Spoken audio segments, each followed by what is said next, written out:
Hello faithful viewers and happy Whovember to you all. In this video I'm going to be ranking all of the seasons of New Who, that is Doctor Who since the 2005 revival. Allons-y!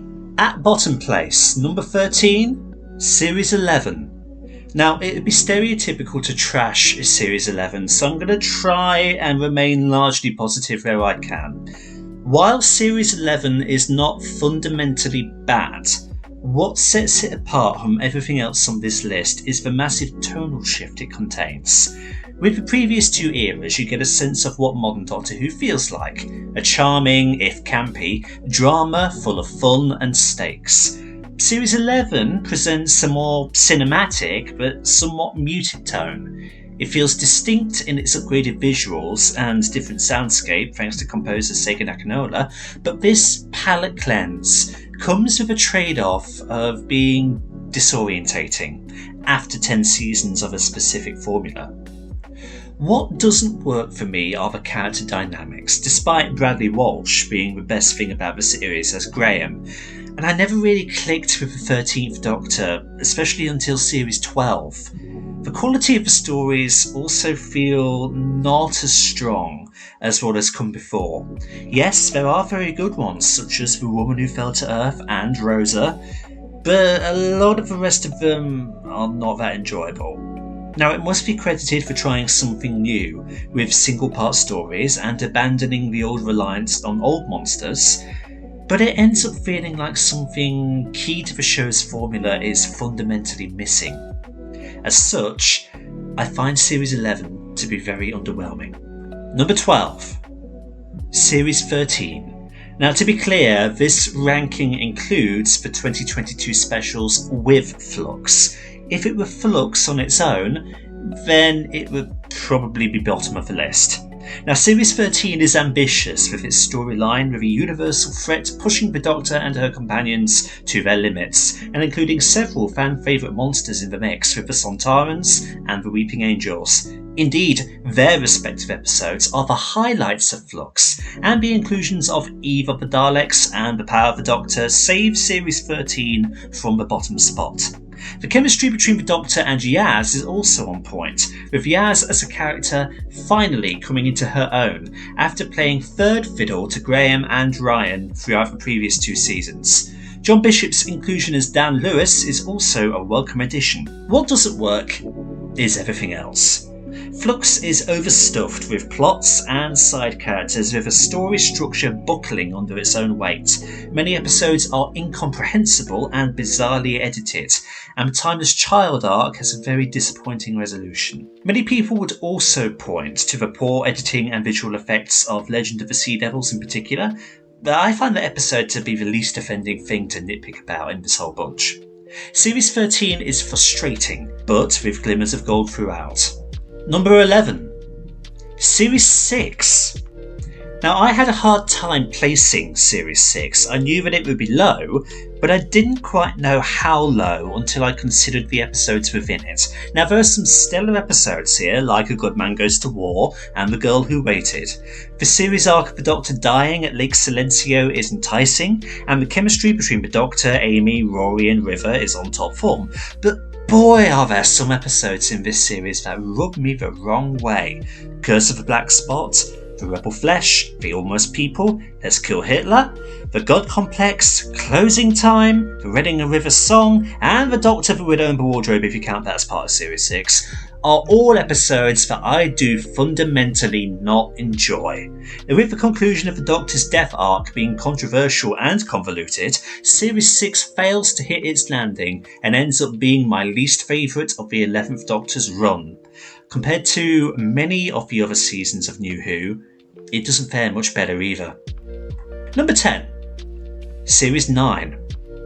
Series 9 is a series of two halves. One I consider to be rather excellent, and one I consider to be rather terrible. You have an excellent two-parter in Under the Lake and Before the Flood, a captivating story in the Zygon two-parter, and the legend that is Heaven Sent.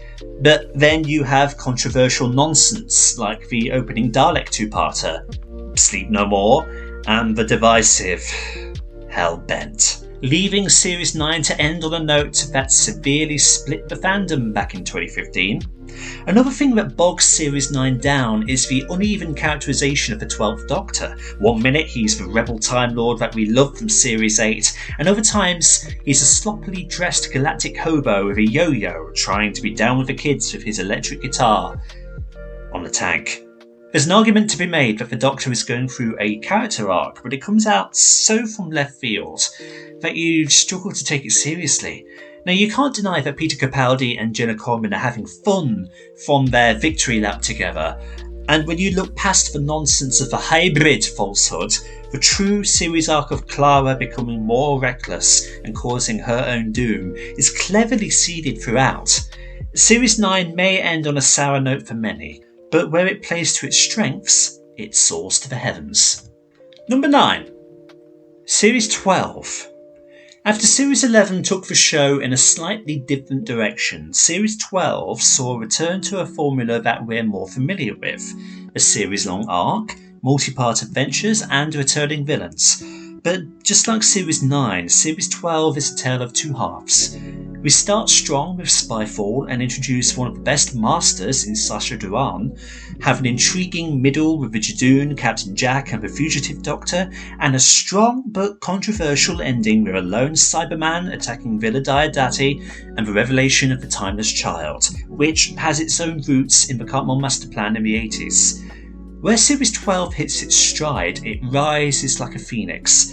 But between the gold, there are episodes like Orphan 55, Praxeus, and Can You Hear Me, which, if deleted from the episode list, would leave you missing absolutely nothing of value.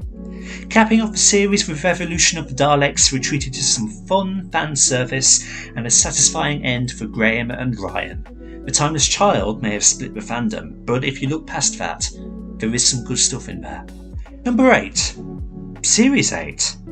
Series 8 saw the debut of Peter Capaldi as the 12th Doctor, and a run including some excellent stories like Deep Breath, Into the Dalek, Mummy on the Orient Express and Flatline, whilst telling a storyline that, if given time to develop, would have belonged to the 6th Doctor in the 80s, of an initially abrasive Doctor softening over time.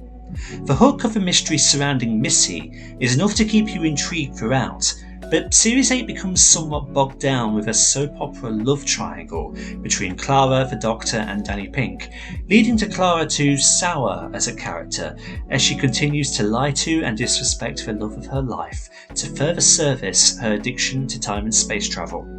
But in retrospect to Series 9, perhaps this is one of Series 8's biggest strengths, even if the arrogance of Clara's character makes her hard to stomach at times.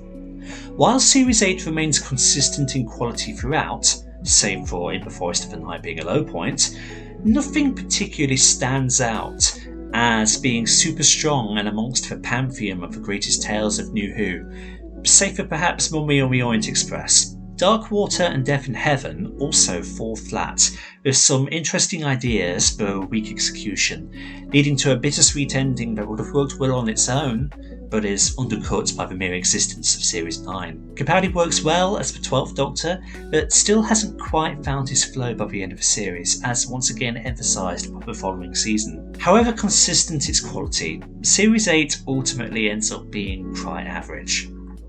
Number 7. Series 7. Included in this assessment of Series 7 are the 50th anniversary specials, which result in this series ranking higher than really it has any right to. On its own, Series 7 is a very mixed bag.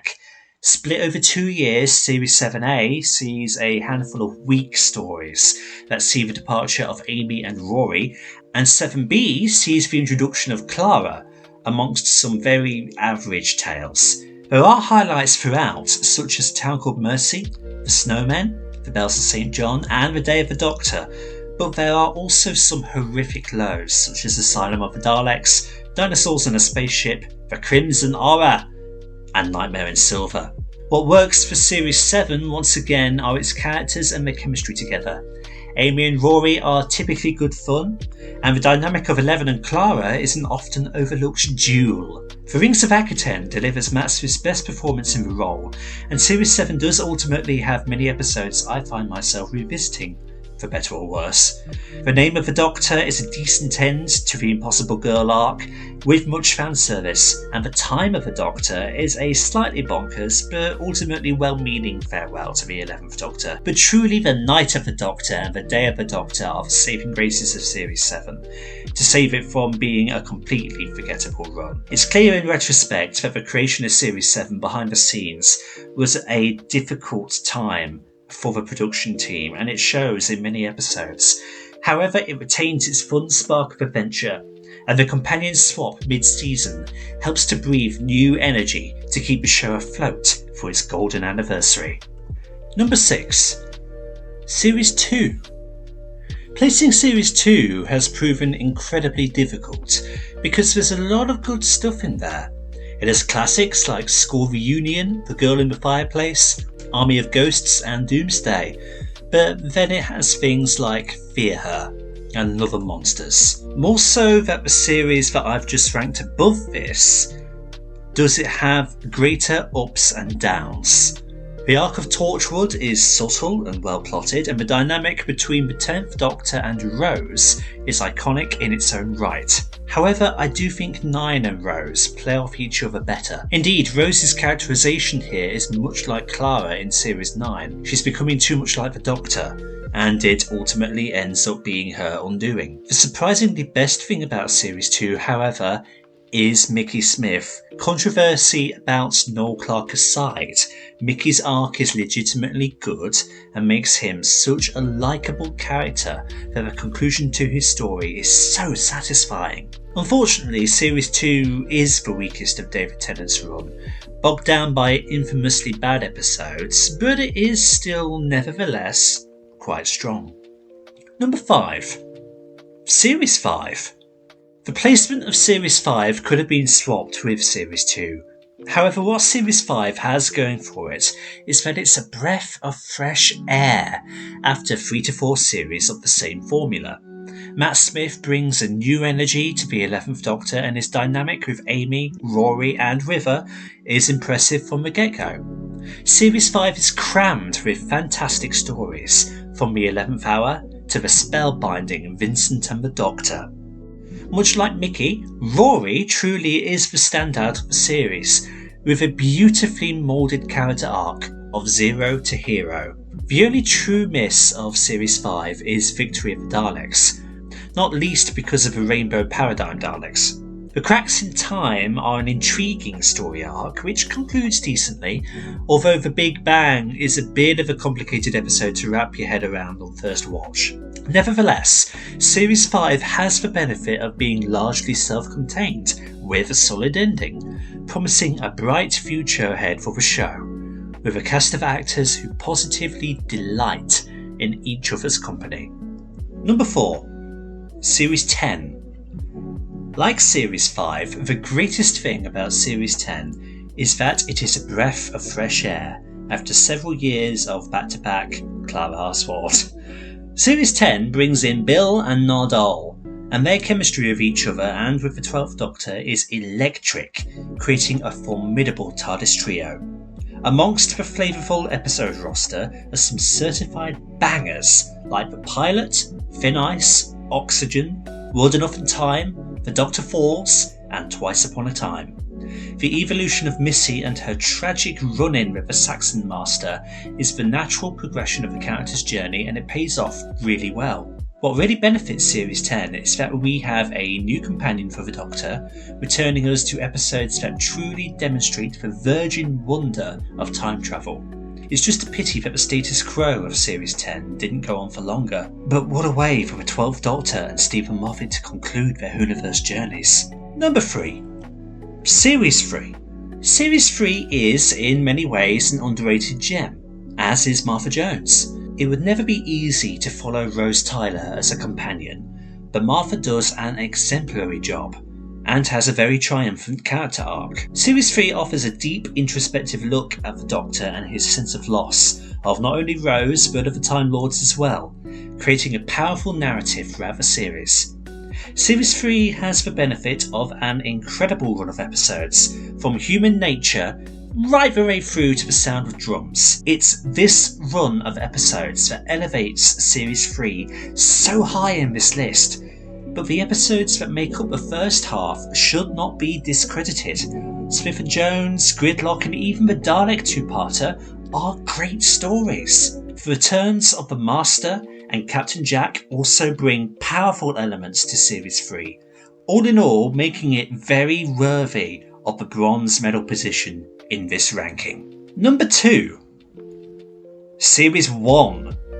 Series 1 is fantastic for so many reasons, not least because of the incredible casting of Christopher Eccleston and Billie Piper, but because Series 1 is so tightly written.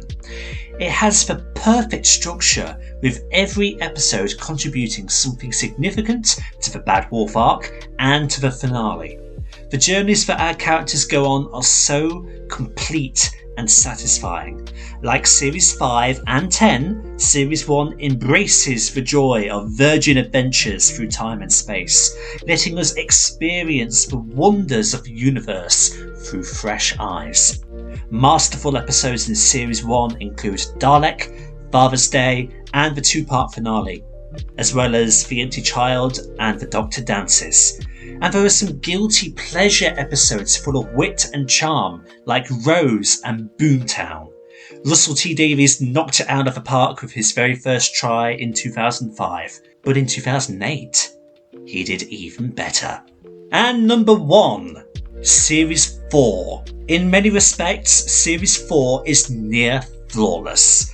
The dynamic between the 10th Doctor and Donna is exceptional and instantly iconic. So much so that it has transcended Series 4 to be recaptured in Big Finish not once, but twice, and now sets the foundation for the 14th Doctor's short era in the 60th anniversary. Indeed, that chemistry extends to the Doctor and Wilf, leading to a heartbreaking but glorious end to the 10th Doctor's era and to RTD1. In my opinion, every episode in Series 4 is superb, with a quality that extends to the specials, namely The Waters of Mars. Series 4 arguably has some of the best Murray Gold music and one of the most iconic finales, including a cliffhanger that made national news here in the UK. When people think of New Who, it's this series that they generally think of. When the show was at the height of the public eye and had a presence it's only been able to recapture during the 50th anniversary, and maybe at the start of Jodie's era as well. Let's hope that the upcoming era with Ncuti Gatwa can recapitalise on this special time and have a run of episodes that are as good as what we got in Series 4. So that's my ranking of New Who. Let me know what you think in the comments below and do post your own rankings as well. But thank you everybody so much for stopping by and checking out this video. Like and subscribe if you haven't already and share it around to help out the channel. And until the next time, see you all later.